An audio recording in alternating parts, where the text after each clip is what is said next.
Sen mun Welthunters terve.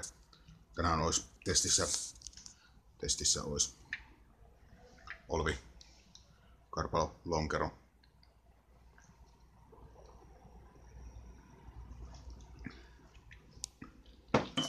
Maistuu esanssi, sokeri, kilju, aika paskaa.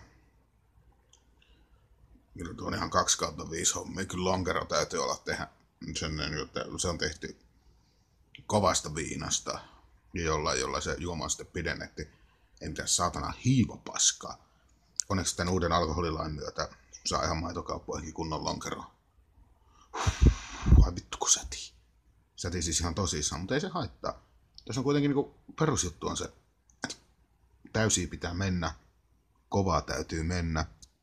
Ei paineta jarrua, ei saatana paineta yhtään jarrua.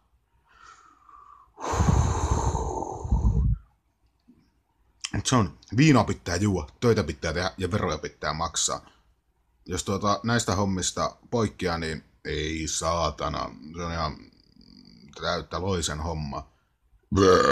Se on kato kun jo tarpeeksi viinaa, jos siis ihan älyttömän paljon viinaa, niin silloinhan on kova verojen niin kuin maksajaukko. Veroja pitää maksaa, sillä se on niin kuin hyvän ihmisen periaate ja hyvän ihmisen tunnusmerkki, että veroja maksetaan ja töissä käydään. Töissä käyminen, se on niin kuin helvetti selkärankaa. Veroja maksetaan ja viinaa pitää juoda ja punttia pitää nostaa, saatana, amispuntti. Pelkkää penaa ja haukkaa, kaikki muu on ylimääräistä, mutta punttiakin täytyy nostaa. Ja täytyy olla oman elämänsä Toni Halme. Voi helvetti kun sätii. Aivokehu saatana.